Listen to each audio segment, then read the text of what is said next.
दोस्तों आज की वीडियो में हम लोग डिस्कस करेंगे विलियम वर्ड्सवर्थ के 75 मोस्ट इम्पॉर्टेंट एमसीक्यूज़ के बारे में। और अगर आपको इस वीडियो का पीडीएफ चाहिए तो इस वीडियो के डिस्क्रिप्शन में मैंने टेलीग्राम का एक लिंक दे रखा है, वहाँ पर आपको इसकी पीडीएफ मिल जाएगी। और इस वीडियो पर आधारित हमने एक क्विज़ भी तैयार की है, तो क्विज़ का भी लिंक हम इस वीडियो के डिस्क्रिप्शन में ही दे देंगे। अगर वो भी आपको करना है तो वहाँ से जा कर के आप क्विज को भी कर सकते हो। तो चलो शुरुआत करते हैं दोस्तों आज की वीडियो। सबसे पहला क्वेश्चन है, रैपिड रिवीजन वीडियो है ये और बहुत तेज़ी से हम लोग इसको पढ़ेंगे। William Wordsworth was popularly known as the poet of. William Wordsworth को पॉपुलरली जाना जाता है, पॉपुलरली नोन अच्छे से जाना जाता है as the poet of Lake District. किस नाम से? लेक डिस्ट्रिक्ट के नाम से। लेक डिस्ट्रिक्ट के नाम से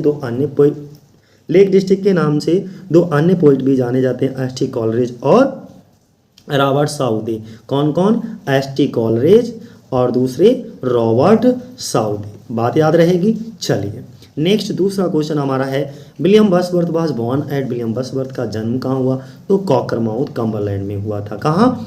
कॉकरमाउथ कम्बरलैंड।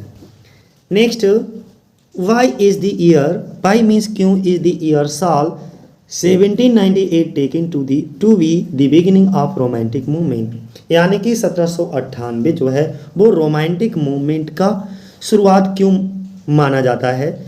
फिर से, why is the year 1798 taken to be beginning of romantic movement. तो किस लिए? क्योंकि इस साल विलियम वर्ड्सवर्थ के लिरिकल बैलेड पब्लिश हुए थे, इसलिए।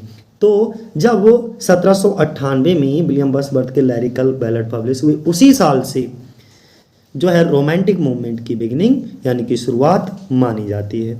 चौथा क्वेश्चन है हमारा, romantic age is also known as. जो रोमांटिक एज है उसको अन्य किस नाम से जाना जाता है? तो एज ऑफ वर्ड्सवर्थ के नाम से जाना जाता है।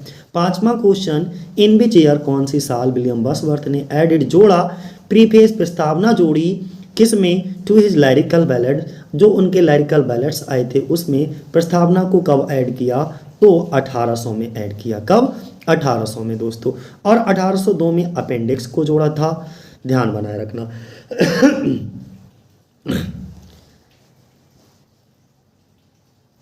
अगला हम बात करेंगे आफ्टर होम, किसके बाद विलियम वर्ड्सवर्थ को अपॉइंटेड नियुक्त किया गया poet laureate of England. England का पोइट लॉरेट किसके बाद इनको नियुक्त किया गया था? तो रॉबर्ट साउदी के बाद। क्योंकि रॉबर्ट साउदी की मृत्यु जो है वो 1843 में हो जाती है, तभी 1843 में विलियम वर्ड्सवर्थ को इंग्लैंड का पोइट लॉरेट बना दिया जाता है। बात क्लियर होगी। नेक्स्ट, हु क्रिटिसाइज, कौन क्रिटिसाइज करता है विलियम वर्ड्सवर्थ को? कॉलिंग हिम, उन्हें कहकर लॉस्ट लीडर। लॉस्ट लीडर कहकर के विलियम वर्ड्सवर्थ को क्रिटिसाइज करने वाला कौन है? तो वो है हमारे रॉबर्ट ब्राउनिंग। ध्यान रखना। विलियम वर्ड्सवर्थ ने एडिड जोड़ा प्रीफेस को टू द लिरिकल बैलेड में कब जोड़ा? 1800 में जोड़ा। ठीक है। अगला, eastern daughter of the voice of God, who is this eastern daughter? तो इसमें ये कहा गया eastern daughter of the voice of God में ईस्टर्न डॉटर किसके लिए बोला गया है? विलियम वर्ड्सवर्थ ने ईस्टर्न डॉटर किसको बोला है? तो ड्यूटी के लिए बोला है। किसको बोला है? ड्यूटी के लिए। अगला, what was the name of Michael's cottage. Michael के कॉटेज का नाम क्या होता है? तो इवनिंग स्टार नाम होता है उसकी कुटिया का। ठीक है। और माइकल के बेटे का नाम होता है ल्यूक। क्या नाम होता है? ल्यूक। अगला, वर्ड्सवर्थ प्रिल्यूड, विलियम वर्ड्सवर्थ की जो प्रिल्यूड इज मीन्स है, कैसी पोइम है? ये एक ऑटोबायोग्राफिकल पोइम है, ब्लैंक वर्स में इसको लिखा गया है। अगला, वर्ड्सवर्थ ने रोट लिखा a sonnet London 1802। William Wordsworth ने एक सोनेट लिखा। सोनेट में कितनी लाइनें होती हैं? 14 लाइनों की एक पोइम होती है। ठीक है। और उस सोनेट का नाम है लंदन 1802। और इसको एक अन्य नाम से भी जानते हैं, टू मिल्टन करके। तो किसके ऊपर लिखा है? ऑन, तो जॉन मिल्टन के ऊपर लंदन 1802 को विलियम वर्ड्सवर्थ ने लिखा है। To whom does William Wordsworth refer in these lines. इन पंक्तियों में विलियम वर्ड्सवर्थ ने किसको रेफर किया? तो दाई सोल, तेरी आत्मा वाज लाइक अ स्टार, एक स्टार की तरह, एंड ड्वेल्ट अपार्ट। तो दाई सोल किसकी? दाई सोल तेरी आत्मा किसकी आत्मा? जॉन मिल्टन की आत्मा। कौन कह रहा है? William Wordsworth. तो किसके लिए रेफर किया है? मिल्टन के लिए रेफर किया है। ओके, अगला द फर्स्ट वर्जन, पहला version of the poem resolution and independence 1802, यानी कि ये जो पोएम है ना रेजोल्यूशन एंड इंडिपेंडेंस, ये 1802 में लिखी गई थी अंडर द टाइटल, एक अन्य टाइटल से, और उस समय उसका टाइटल क्या था? लीच गेदरर। लीच गेदरर का मतलब होता है जोंक इकट्ठा करने वाला। नेक्स्ट, इन विच पोएम, कौन सी पोएम में वंस एंड चैटरटन, वन और चैटरटन को मेंशन किया गया है? तो ऐसी कौन सी पोएम है जिसमें वंस और चैटरटन को मेंशन किया गया है? तो वो पोएम है हमारी रिजोल्यूशन एंड इंडिपेंडेंस में। किसमें? रिजोल्यूशन एंड इंडिपेंडेंस में। The line Milton thou shouldst be living at this hour, Milton तुझे इस समय भी यहाँ पर जीवित रहना चाहिए, कौन? विलियम वर्ड्सवर्थ कह रहे हैं। कौन सी पोएम में कह रहे हैं? तो टू मिल्टन, लंदन 1802 में। किसको बोल रहे हैं? जॉन मिल्टन के लिए। तो ये टू मिल्टन लंदन 1802 किसने लिखी? विलियम वर्ड्सवर्थ ने। हु ओपिनियंस, यानी ओपिनियन, किसकी राय में? There neither is nor can be any essential difference, there neither is nor can be, ना है ना हो सकता एनी इसेंशियल डिफरेंस, कोई महत्वपूर्ण अंतर नहीं है बिटवीन, बीच में, किसके बीच में? The language of pros and मैट्रिकल composition, यानी कि लैंग्वेज ऑफ प्रोज और मैट्रिकल कंपोजिशन में ना तो कोई महत्वपूर्ण डिफरेंस है, आवश्यक डिफरेंस है, और ना ही होगा। ये बात किसने कही? विलियम वर्ड्सवर्थ के द्वारा कही गई। किसके द्वारा? William Wordsworth. अगला है 18, दी complete title of the poem, एक पोइम है टिंटन एबी। टिंटन एबी का पूरा टाइटल क्या है? पूछा जाता है कभी कभी एग्जाम में कि टिंटन एबी का पूरा टाइटल बताओ। तो टिंटन एबी का पूरा टाइटल यहाँ पर लिखा है, पढ़िएगा। The a few miles above Tintern Abbey on revisiting the bank of the Wye river during a tour July 13, 1798, Wordsworth revisit, यहाँ पर इस जगह पर टिंटन एबे नामक जगह पर विलियम वर्ड्सवर्थ ने रिविजिट किया। रिविजिट का मतलब पुनः दोबारा से ही आए, इसका मतलब इससे पहले भी कभी आए होंगे। तो क्वेश्चन ये पूछा गया कि इससे पहले इस स्थान पर विलियम वर्ड्सवर्थ कब आए। देखो सबसे नीचे पढ़िएगा, when did he visit, when means कब, did he visit, he means उन्होंने, किसने? विलियम वर्ड्सवर्थ ने विजिट किया। कहाँ? टिंटन एबे नामक स्थान का फर्स्ट टाइम, पहली बार। पहली बार ये कब आए थे? दूसरी बार ये 1798 में आए। तो ये दूसरी बार जब 1798 में गए थे तो 5 साल बाद गए थे, तो इसका मतलब 5 साल ही कम कर दो 1798 में। पहली बार कब गए पता लग जाएगा, 1793 में। 19 number question, who has called William Wordsworth, यहाँ पे होगा मोरल इनच, यानी कि विलियम वर्ड्सवर्थ को मोरल इनच किसने कहा? क्या मोरल इनच किसने बोला? तो मोरल इनच कहने वाले कौन थे? पीबी शैली थे। किसने कहा? पीबी शैली ने। ध्यान बनाए। अगला क्वेश्चन, हु क्रिटिसाइज, कौन क्रिटिसाइज करता है विलियम वर्ड्सवर्थ को for not following his own theory, कि इन्होंने अपनी खुद की थ्योरी ऑफ पोइट्री को फॉलो नहीं किया। तो ऐसा क्रिटिसाइज करने वाले कौन थे? टी.एस. इलियट। तो हु के स्थान पर टी.एस. इलियट को रख लो। टी.एस. इलियट ने क्रिटिसाइज किया, किसको क्रिटिसाइज किया? विलियम वर्ड्सवर्थ को। क्या कहकर के क्रिटिसाइज किया? कि for not following his own theory of poetry, कि इन्होंने अपनी खुद की थ्योरी ऑफ पोइट्री को फॉलो नहीं किया। अगला, which sonnet of Gray, Gray का कौन सा सोनेट, किसका? टॉमस ग्रे का। टॉमस ग्रे ने एक बहुत ही प्रसिद्ध इलेजी लिखी, from an elegy written in a country churchyard, वो भी ध्यान बनाए रखना। तो वर्ड्सवर्थ ने यहाँ पर समझिए, विच सोनेट ऑफ ग्रे, ग्रे का कौन सा सोनेट, जिसको विलियम वर्ड्सवर्थ एग्जामिन करते हैं, किस में? इन प्रीफेस टू लिरिकल बैलड में। ठीक है, और ये प्रीफेस टू लिरिकल बैलड ये 18th में आया था। कौन सा सोनेट होता है टॉमस ग्रे का? तो वो सोनेट होता है on the death of mister Richard West. अब आपसे पूछा जा सकता है on the death of mister Richard West क्या है, इसका जॉनर क्या है? तो आप कहोगे सोनेट है। किसने लिखा? टॉमस ग्रे ने। इसी सोनेट को किसने एग्जामिन किया प्रीफेस टू लिरिकल बैलड में? तो विलियम वर्ड्सवर्थ ने। ये आया कब? 1792 में। क्लियर हो गया। नेक्स्ट हमारा है द लिरिकल बैलड। जो लिरिकल बैलड्स थे वर बेटर एप्रिसिएटेड, अधिक ज़्यादा इनकी प्रशंसा की गई। कहाँ? अमेरिका में, देन इन इंग्लैंड, इंग्लैंड की अपेक्षा। कहने का मतलब ये है कि लिरिकल बैलड को इंग्लैंड की अपेक्षा अमेरिका में इनको अधिक प्रशंसा मिली, अधिक ज़्यादा पसंद, बहुत ज़्यादा पसंद किए गए। तो जो अमेरिका में इसका लिरिकल बैलड का फर्स्ट एडिशन, कहाँ? अमेरिका में लिरिकल बैलड का फर्स्ट एडिशन पब्लिश हुआ था कब? वो साल बतानी है, तो वो साल थी 1802।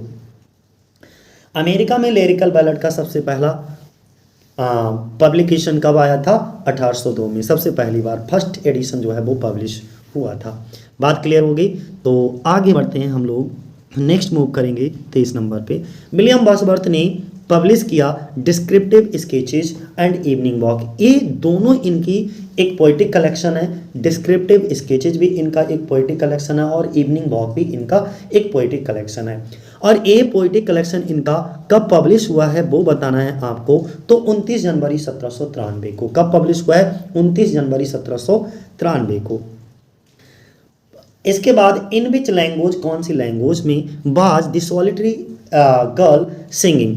ये जो सॉलिटरी गर्ल होती है, इसमें जो एक पोइम है विलियम वर्ड्सवर्थ की सॉलिटरी रीपर, जिसमें एक लड़की होती है। जब विलियम वर्ड्सवर्थ स्कॉटलैंड के टूर के दौरान वहाँ पर जा रहे होते हैं, तभी इनको क्या, एक लड़की को फसल काटते हुए देखते हैं, ठीक है, रीपिंग क्रॉप्स।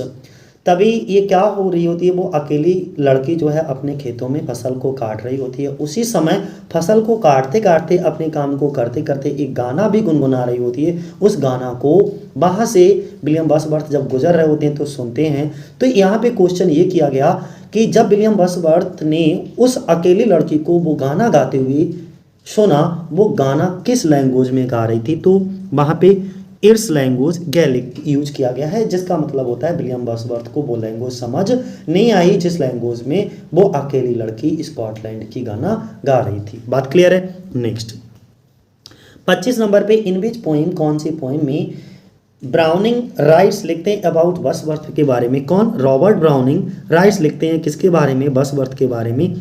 कौन सी पोइम में? तो वो पोइम थी लॉस्ट लीडर। लॉस्ट लीडर में लिखते हैं, और क्या लिखते हैं? Just for a handful of silver he left us, just for a ribbon to stick in his coat. यानी कि जब ये 1843 में विलियम वर्ड्सवर्थ पोइट लॉरेटशिप को एक्सेप्ट कर लेते हैं, तभी इनको क्रिटिसाइज करने के लिए रॉबर्ट ब्राउनिंग ये कोटेशन बोलते हैं। और ये कोटेशन बहुत इंपॉर्टेंट है। किसने बोली? रॉबर्ट ब्राउनिंग ने। किसके लिए बोली? विलियम वर्ड्सवर्थ के लिए बोली। कौन से वर्क में रॉबर्ट ब्राउनिंग ने बोली? द लॉस्ट लीडर में। कब बोली? 1843 की। बात क्लियर है? Next the following line appear, she is in her grave. वो अब अपनी ग्रेव में है, कब्र में। And oh the difference to me, ये लाइनें कहाँ से ली गई? तो ये लाइनें ली गई हैं, एक लूसी पोइम्स का कलेक्शन आया था विलियम वर्ड्सवर्थ का, जिसमें इनकी ये पोइम उसी कलेक्शन में ये आई थी, she dwelt among the untrodden veg. तो ये लाइनें इसी पोइम से ली गई। इसका ए ऑप्शन हमारा सही है। 27 नंबर की अगर हम बात करें तो विच टाइम, कौन सा समय विलियम वर्ड्सवर्थ यहाँ पर रेफर करते हैं to in these lines from Prelude. Prelude से ये लाइनें ली गई हैं, और इन लाइनों को पढ़ करके आपको किसकी याद आती है? कौन से समय की याद आती है? तो फ्रेंच रेवोल्यूशन की याद आएगी। किसकी?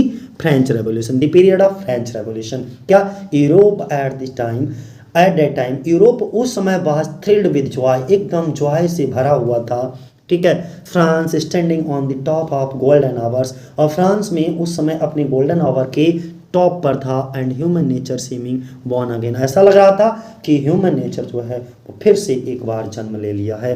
तो the period of French Revolution उस समय लगभग समाप्ति की ओर था।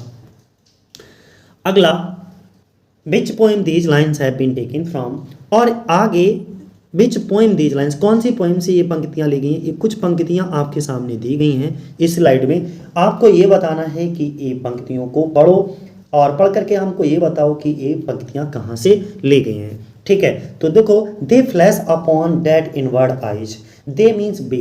यहाँ पर जो दे प्रोनाउन का यूज हुआ है वो डैफोडिल्स के फूल्स के लिए हुआ है। जब विलियम वर्ड्सवर्थ घूमने के लिए जाते हैं तो वहाँ पर डैफोडिल्स के एक लॉन्ग बेल्ट को देखते हैं, यानी कि एक तालाब को या किसी लेक या झील को देखते हैं जहाँ पर डैफोडिल्स के बहुत सारे अनगिनत फूल होते हैं, यानी कि उनको देखते हैं। तो और देखने के बाद में वो अपने वहाँ से टूर से वापस आ जाते हैं। जब ये वापस आते हैं तो अपने घर पर जब बैठे हुए होते हैं तब अपनी इनवर्ड आई से, आंतरिक यानी कि मन की आंखों से, दिमाग से उसी सीन को याद करते हैं। और जब वो कब याद करते हैं? जब वो अकेले होते हैं, अकेले बैठे हुए होते हैं, और अकेले बैठ करके जब वो सीन, वो दृश्य याद करते हैं तो वो दृश्य इनको क्या करता है? ब्लिस करता है। ब्लिस का मतलब खुशी प्रदान करता है। तो ये लाइनें कहाँ से ली गई? डैफोडिल से ली गई हैं, ध्यान रखना, ठीक है। अगला, which poem these lines are a part of, ये कुछ लाइनें फिर से मैंने यहाँ पर लिख ली हैं। ये लाइनें कहाँ से ली गई हैं ये लाइनें भी आपको बताना है। Nature never did betray the heart okay that loves her, यानी कि प्रकृति नेवर डिड बीट्रे, कभी धोखा नहीं देती दी हार्ट, उस दिल को, यानी कि प्रकृति उस दिल को कभी धोखा नहीं देती, डेट लव हर, जो दिल, जो व्यक्ति उसको प्यार करता है। उनके कहने का मतलब विलियम वर्ड्सवर्थ का ये था कि ये प्रकृति भी उसको कभी धोखा नहीं देती, जो व्यक्ति प्रकृति को प्यार करता है। तो ये लाइनें टिंटन एबी से ली गई हैं। कहाँ से? Tintern AB.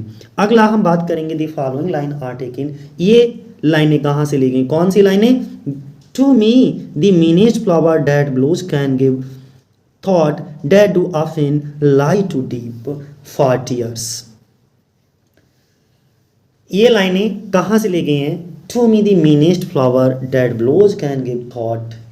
तो ये लाइनें आपको बताना है इमोर्टलिटी ओड से ली गई हैं। इंपॉर्टेंट लाइनें हैं। To me the meanest flower that blows can give thought that do often lie too deep for fears। Who said it? ये किसने कहा? To me the meanest flower, ये कहा किसने?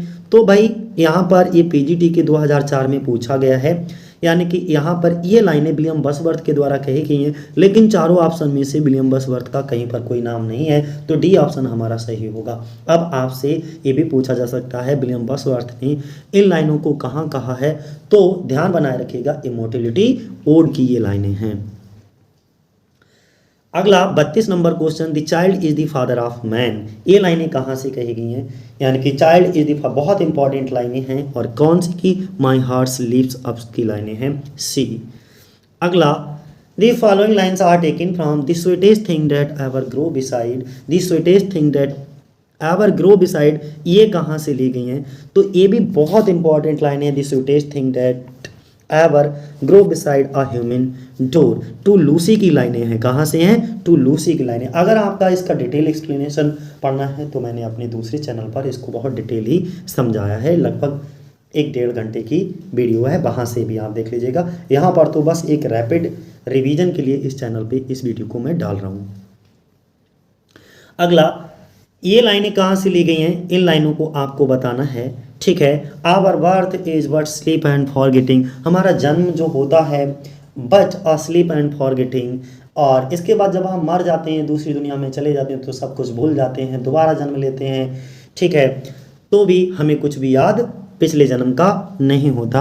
यही कहना चाह रहे थे, soul that rises with us our life star. तो ये कहाँ से लिया गया? ये इमोर्टलिटी ओड की ये लाइनें ली गई हैं। कहाँ से? Our birth is but a sleep and a forgetting, कहाँ से ली गई? इमोर्टलिटी ओड से। इंपॉर्टेंट लाइनें हैं, इसीलिए ध्यान बनाए रखना, immortality ode. In which poem, कौन सी पोएम में आ Wordsworth this line occur, we are laid a sleep in our body become a living soul, we are laid a sleep in body and becoming a living soul। ये लाइनें भी हमारी बहुत important हैं, और ये लाइनें भी कहाँ से ली गई हैं? हमारी टिंटन एबी से ली गई हैं। कहाँ से? Tintern Abbey. बहुत ध्यान बनाए रखना, इमोर्टलिटी ओड और टिंटन एबी दोनों की लाइनों में बड़ा कंफ्यूजन होगा, ठीक है, और दोनों ही पोएम में बहुत मोस्ट इंपॉर्टेंट है। विच वर्क का Wordsworth was criticise in the Edinburgh Review with its insolent this will never do, this will never do. तो उन्होंने कहा कि विच वर्क का वर्ड्सवर्थ का कौन सा वर्क वाज क्रिटिसाइज किया गया था, किसमें? द एडिनबर्ग रिव्यू में, और क्या कह करके? This will never do. तो इनका एक एक्सकर्शन वर्क था, उसको क्रिटिसाइज किया गया था, ठीक है, एक्सकर्शन को। The true commitment, true commitment का मतलब होता है शुरुआत होना, एक अच्छी शुरुआत हुई आप बसवर्थ के पोइटिक कैरियर की बर्ज फ्रॉम कब से, ये टीजीटी के 2004 में पूछा गया। तो 1797 से 98 ये जो साल थी ना, इसी साल से विलियम बसवर्थ के ट्रू कमिटमेंट पोइटिक करियर की शुरुआत माना जाता है। यानी कि पोइटिक इस साल विलियम बसवर्थ के बहुत अच्छे अच्छे वर्क आए थे, जैसे प्रिल्यूड, लिरिकल बैलेड, ये सब आए थे और यहीं से विलियम बसवर्थ को प्रसिद्धि मिलना शुरू हो गई। इसीलिए उनके करियर, पोइटिक करियर के बारे में कहा जाता है कि इस साल से लगभग ट्रू कमिटमेंट एक अच्छी शुरुआत मानी गई, यानी कि यहाँ से इनका पोइटिक करियर शुरू हो गया। One of the following is not by William Wordsworth. यहाँ पर नीचे विलियम, ये 4 वर्क दिए गए हैं, इनमें से कोई एक वर्क विलियम बसवर्थ के द्वारा नहीं लिखा गया है। आपको ये बताना है कि कौन सा नहीं लिखा गया है। तो दी मे क्वीन को नहीं लिखा है। बाकी ये तीनों माइकल पास्टोरल पोएम है इनकी, resolution and independence, it is a beautiful evening, ये सभी विलियम बसवर्थ के द्वारा लिखी गई हैं। बाकी मे क्वीन को नहीं लिखा गया है। बसवर्थ लर्न, विलियम बसवर्थ ने सीखा डैट बर्ड्स में build a princely thorn on humble truth. ये लाइनें कहाँ से विलियम बसवर्थ ने ये चीज़ें सीखी थी, और ये कोटेशन है एक कि ये चीज़ इन्होंने कहाँ से सीखी विलियम बसवर्थ ने, तो रॉबर्ट बर्न्स से। रॉबर्ट बर्न्स से सीखा है, लर्न किया है विलियम बसवर्थ ने, क्या कि वर्ड्स में build a princely throne on humble truth. अगला नेक्स्ट हम बात करेंगे द एक्सकर्सन, जो कि 1814 में आई थी, mark the beginning of. Okay, अब मार्क द बिगिनिंग ऑफ शुरुआत मानी जाती है एक्सकर्सन की। एक्सकर्सन के आने के बाद जो विलियम बसवर्थ का पोइटिक कैरियर था, पोइटिक जीनियस था, वो डेक्लाइन होने लगा था, यानी कि पतन होने लगा था। इसके बाद विलियम बसवर्थ के बहुत ज़्यादा फेमस वर्क नहीं लिखे गए। तो डेक्लाइन का मतलब होता है पतन। आप बसवर्थ पोइटिक जीनियस 43 नंबर की बात करें तो विलियम 40 नंबर, चलो पढ़ लो, इसके बाद 40 आएगा। विलियम बसवर्थ का लिरिकल बैलेड वाज पब्लिश्ड इन, देखो लाइन लगा करके पूछा गया है। ये विलियम बसवर्थ के लिरिकल बैलेड 1798 में आए थे। कब पब्लिश हुआ था? 1798 में। और जब विलियम बसवर्थ का लिरिकल बैलेड पब्लिश हुआ था, यहीं से रोमांटिक मूवमेंट की शुरुआत मानी जाती है। 41 नंबर देखिए, every great poet is a teacher, प्रत्येक महान कवि एक अध्यापक होता है। आर दी वर्ड्स ऑफ, ये किसके शब्द हैं? तो ये विलियम बसवर्थ के शब्द हैं। किसके हैं? विलियम बसवर्थ के। The sonnet the world is too much with us is written by, ये जो सोनेट है the world is too much with us, ये किसके द्वारा लिखा गया है? ये विलियम बसवर्थ के द्वारा लिखा गया। किसके द्वारा? William Wordsworth. William Wordsworth the lyrical ballad was published in, ये कब पब्लिश हुआ? 1798 में। नेक्स्ट, हु सेड, किसने कहा? Milton thou shouldst be living at this hour, Milton thou shouldst be living at this hour, ये किसने कहा और किसके बारे में कहा? तो विलियम बसवर्थ ने कहा। और किसके बारे में? जॉन मिल्टन के बारे में कहा, अपनी एक पोइम ओके टू मिल्टन में। अगला, thy soul was like a star and dwelt apart, who wrote, ये लाइनें किसने लिखी? एंड अबाउट होम, किसके बारे में लिखी? तो इन लाइनों को विलियम बसवर्थ के द्वारा लिखा गया। और किसके बारे में बोली ये लाइनें? तो जॉन मिल्टन के बारे में बोली। Wordsworth wrote the prelude in, William Wordsworth ने प्रिल्यूड अपने वर्क को लिखा। कितनी पुस्तकों में इसको लिखा? इसमें टोटल प्रिल्यूड में कितनी पुस्तकें थीं? तो 14 बुक्स थीं। अगला, इन विच ईयर, कौन सी साल प्रिल्यूड को पब्लिश करवाया गया था? तो देखो पब्लिशिंग डेट है, पब्लिश करवाया गया था 1850 में, और इसको लिख करके कंप्लीट किया गया था 1805 में। ठीक है, और पब्लिश इनकी विडो, इनकी मृत्यु के बाद इनकी विडो मैरी हचिंसन के द्वारा इसको पब्लिश करवाया गया। टू होम, किसके लिए? Is William Wordsworth autobiographical poem the prelude address, जो विलियम बसवर्थ की एक ऑटोबायोग्राफिकल पोएम है द प्रिल्यूड, वो किसको एड्रेस की गई है? तो अपने एक दोस्त, बहुत अच्छे दोस्त होते हैं जिनसे इनकी मुलाकात 1795 में होती है पहली बार, एस.टी. कॉलरिज, उनके लिए ये एड्रेस है। Who called Wordsworth the egotistical sublime, William Wordsworth को इगोइस्टिकल सबलाइम किसने कहा? तो विलियम बसवर्थ को इगोइस्टिकल सबलाइम किसने? जॉन कीट ने बोला। किसने? जॉन कीट ने। इसमें चूज करना है द करेक्ट ऑप्शन को। Little we see in nature that is ours, okay, जो कुछ भी हम प्रकृति में देखते हैं वो सब हमारा है, डैट इज आवर, वह सब हमारा है। ये लाइनें कहाँ से ली गई हैं? ठीक है, तो the world is too much with अस से, कहाँ से, the world is too much with अस से, और सी ऑप्शन थोड़ा नीचे आएगा यहाँ पे by mistake. Who is the writer of descriptive sketches, descriptive sketches और इवनिंग वॉक को किसने लिखा, विलियम वर्ड्सवर्थ के। ये इनके पोइटिक वॉल्यूम हैं जो कि 1793 में आए थे। Who has written the Ruth, Ruth को किसने लिखा, ये विलियम वर्ड्सवर्थ के द्वारा लिखा गया। अगला, the line one impulse from a vernal wood, ये मोस्ट इंपॉर्टेंट लाइनें हैं, कहाँ से ली गई, टेबल टर्न्ड से ली गई हैं, कहाँ से, table turned. Who among the following has written Peter Bell, इनमें से किसने पेटरवेल को लिखा, तो पेटरवेल पोइम को लिखने वाले भी कौन है, विलियम वर्ड्सवर्थ हैं। यहाँ पे Wordsworth has expressed, William Wordsworth ने अपनी एक्सप्रेस किया, हिज व्यूज, अपने विचारों को एक्सप्रेस किया, ट्रांसमिग्रेशन ऑफ द सोल, यानी कि ट्रांसमिग्रेशन ऑफ द सोल का मतलब होता है आत्मा का स्थानांतरण, यानी कि आत्मा का एक लोक से दूसरे लोक में जाना। इस तरीके के विचारों को कौन सी पोइम में विलियम वर्ड्सवर्थ ने एक्सप्रेस किया, तो एक्सप्रेस किया ode on the intimation of immortality में, किसमें, ode on the intimation of immortality में, ध्यान बनाए रखिएगा।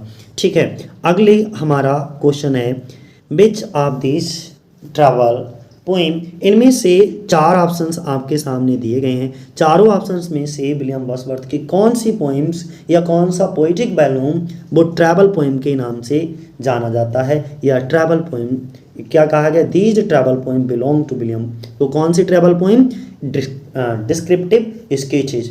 ठीक है, ये जो डिस्क्रिप्टिव स्केचेज में जितनी भी पोइम्स थी वो सभी ट्रैवल पोइम्स के नाम से जानी जाती हैं। लैरिकल बैलेड अपीयर्स विद, जो लैरिकल बैलेड में टोटल कितनी पोइम थी, 23 पोइम्स थी। ठीक है, जिसमें से 4 पोइम एस.टी. कॉलरिज के द्वारा लिखी गई और 19 पोइम विलियम वर्ड्सवर्थ के द्वारा लिखी गई। क्या ऐसा कोई ऑप्शन दिख रहा है, बिल्कुल डी वाला ऑप्शन हमारा है। ठीक है, मैंने क्या बताया, लैरिकल बैलेड में टोटल पोइम 23 थी, 23 में से 4 पोइम एस.टी. कॉलरिज ने लिखी, 19 पोइम विलियम वर्ड्सवर्थ ने लिखी। अगला हम बात करेंगे emotion recollected in tranquillity, the profound philosophy of Wordsworth was rejected. जो emotion recollected in tranquillity the profound philosophy of Wordsworth was rejected by, किसके द्वारा ये रिजेक्ट की गई, टी.एस. इलियट के द्वारा। Wordsworth prelude was completed, William Wordsworth की prelude को कब कंप्लीट किया गया था, तो 1805 में कंप्लीट किया गया, 1850 में पब्लिश करवाया गया। इन विच ईयर, कौन सी साल विलियम वर्ड्सवर्थ ने ऐड जोड़ा, द प्रीफेस, प्रस्तावना को जोड़ा, टू लैरिकल बैलेड्स में, तो कब जोड़ा, 1800 में प्रस्तावना जोड़ी गई। अपेंडिक्स कब, 1802 में, ध्यान बनाए रखना। The title of Wordsworth the first poetical volume is, जो विलियम वर्ड्सवर्थ का सबसे पहला पोइटिकल वॉल्यूम कौन सा कहलाता है, डिस्क्रिप्टिव स्केचेज, ध्यान बनाए रखना, उसका नाम क्या था। फर्स्ट पूछा जाए, अगर आपसे कोई भी पूछे एग्जाम में कि विलियम वर्ड्सवर्थ का सबसे पहला पोइटिकल वॉल्यूम कौन सा था, तो नाम लोगे आप डिस्क्रिप्टिव स्केचेज का। Lucy poem was Wordsworth refer to, William Wordsworth की जो लूसी पोइम है वो रेफर की गई हैं, किसके लिए रेफर की जाती हैं, तो a group of 5 lyrics poem थी, यानी कि 5 लिरिक पोइम्स का कलेक्शन जो है वो लूसी पोइम्स के नाम से जाना जाता है, तो बी ऑप्शन आपका सही होगा। अगला क्वेश्चन है where from the below quoted this lines. अब नीचे एक आपको कुछ लाइनें दे रखी हैं और आपसे ये पूछा गया ये कुछ लाइनें आपकी कहाँ से ली गई हैं, कौन सी पोइम से विलियम वर्ड्सवर्थ की उठाई गई हैं। तो ये नाइटिंगेल वर्ड समझ करके ये गलती मत कर दीजिएगा कि ये नाइटिंगेल पोइम से ली गई, नहीं भैया, ठीक है। No nightingale did ever chant more welcome note to a weary bands, ये सॉलिटरी रीपर से ली गई हैं कि कोई भी नाइटिंगेल इतना अच्छा वेलकम नोट नहीं गा सकती। टू बेरी बैंड्स का मतलब होता है जो थके हुए, बैंड्स ऑफ ट्रैवलर्स का मतलब होता है यात्रियों का समूह। इन some shady haunt among the Arabian sands, जो अरबियन का रेगिस्तान है वहाँ पर जो टूरिस्ट हैं वो किसी छाया के नीचे जब बैठे होते हैं, तो जब वो बैठे होते हैं तब नाइटिंगेल का गीत उन्हें सुनाई देता है। वो उनसे अच्छा और कोई भी दूसरा उनका वेलकम नोट नहीं हो सकता। तो ये कहाँ से, ध्यान बनाए रखिएगा, सॉलिटरी रीपर से, ठीक है। नाइटिंगेल को, ओ टू नाइटिंगेल को लगाने की गलती नहीं करना है। अगला, हु सेड, किसने कहा, the poet is a man speaking to man, एक कवि को एक ऐसा व्यक्ति होना चाहिए जो व्यक्ति के लिए बात करे, व्यक्ति के बारे में उसके जो है बेहतर के लिए बात करे। तो ऐसा कहने वाले व्यक्ति कौन थे? विलियम वर्ड्सवर्थ थे। कौन है? William Wordsworth. ध्यान बनाए रखिएगा।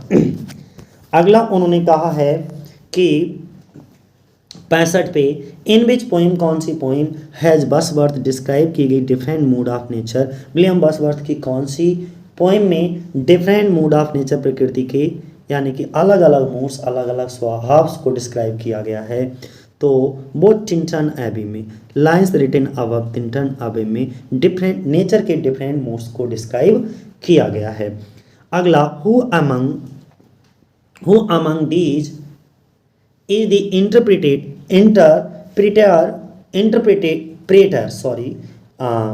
who among these is the interpreter of nature। देखो हमारे प्रोनाउंसिएशन में अब अगर कोई दिक्कत हो जाए तो आप अपने हिसाब से प्रोनाउंसिएट उसको कर लीजिएगा। मेरा प्रोनाउंसिएशन बहुत अच्छा नहीं है, ठीक है, मैं उसे सुधारने की कोशिश करता हूँ, लेकिन वो कहते नहीं, जो गांव का इन्फ्लुएंस होता है वो रहता है, तो हमारी भाषा में एक गांव का इन्फ्लुएंस है, वो ऐसे ही बना रहेगा। मैं प्रयास करता हूँ, लेकिन आप अपने हिसाब से इसको जो भी interpreter of nature in many moods, तो ये कौन होता है? तो वो विलियम वर्ड्सवर्थ होते हैं। विलियम वर्ड्सवर्थ जो हैं वो प्रकृति को कई तरीके से इंटरप्रिटेट करते हैं। इन 3 years she grow in sun and shower, इस तरीके से इस पोएम की पहली लाइन है। तो 3 years she grow the little girl will be supportive, इस पोएम में एक लाइन बीच में ये लाइन आती है, education of nature, the little girl will be supportive as, आगे लिखा जाएगा as the fawn, fawn का मतलब होता है हिरन का बच्चा, ठीक है, कि ये जो छोटी बच्ची है वो पहाड़ों पर एक हिरन के बच्चे के समान कूदती हुई फुदकती हुई इधर उधर भ्रमण करेगी। हु कंसिडर्ड, कौन मानते हैं विलियम वर्ड्सवर्थ को as high priest of nature, किसने कहा विलियम वर्ड्सवर्थ को? तो डिक्वेंसी ने किया। किसने कहा? डिक्वेंसी ने। अगला, she gave me eyes, she gave me ears and humble cares and delicate fears, bear reference to, ये विलियम वर्ड्सवर्थ किसको रेफर करते हैं? तो अपनी चहेती बहन ड्रोथी वर्ड्सवर्थ के लिए ये रेफर करते हैं। 70 की अगर हम बात करें तो वेयर, कहाँ, वेन, कब, कहाँ और कब विलियम वर्ड्सवर्थ मीट मिलते हैं? सर वॉल्टर स्कॉट से। तो विलियम वर्ड्सवर्थ की सर वॉल्टर स्कॉट से मुलाकात होती है स्कॉटलैंड में। तो कहाँ होती है? स्कॉटलैंड में। और कब होती है? 1803 में। कब होती है? 1803 में। हाउ मैनी टाइम्स, कितनी बार विलियम वर्ड्सवर्थ ने विजिट किया यूरोप का? तो टोटल 6 टाइम विजिट किया। कितनी बार गए? 6 बार। द थीम, आपको थीम बताना है और कौन से सोनेट, कौन सी पोइम का थीम बताना है। तो the world is too much with अस, बहुत इंपॉर्टेंट सोनेट है ये। तो इसमें जो थीम है इसका चारों ऑप्शन को अगर हम देखें तो इसमें बेस्ट ऑप्शन हमारा कंडेम्न मटेरियलिज्म, ठीक है, कंडेम्न मटेरियलिज्म, यानी कि वो भौतिकवाद की क्या करता है? आलोचना करता है, भौतिकवाद को छोड़ने की बात करता है। अगला, वर्ड्सवर्थ, जो विलियम वर्ड्सवर्थ हैं, ट्रीटेड नेचर, वो नेचर को ट्रीट करते हैं एज आ, एक लिविंग पर्सनालिटी की तरह। किसकी तरह ट्रीट करते हैं? Living personality. अगला, व्हाट डज पेंथिज्म मीन्स, यहाँ पर जो वर्ड आपका पेंथिज्म है उसका मतलब क्या है? पेंथिज्म का अगर आप गूगल करोगे तो इसका मतलब निकलेगा पंथवाद, लेकिन यहाँ पे आपको मीनिंग ये पूछा गया कि व्हाट इज दी, इसका लिटरल मीनिंग क्या है? तो God is all is God, भगवान ही सब कुछ है, सब कुछ ही भगवान है।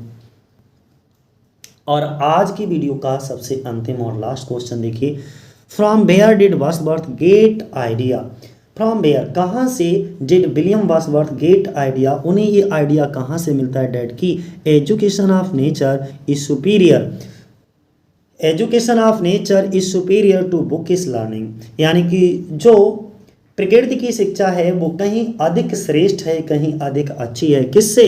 टू बुक इज लर्निंग, किताबों से सीखने से कहीं ज़्यादा बेहतर, कहीं ज़्यादा अच्छी कौन सी है? एजुकेशन ऑफ नेचर, प्रकृति की शिक्षा। तो दोस्तों ये थी आज की वीडियो। अगर आपको ये वीडियो अच्छी लगे तो एक बार को कमेंट करके ज़रूर बताइएगा। ठीक है, आज के लिए इतना ही दोस्तों। जय हिंद, जय भारत साथियों।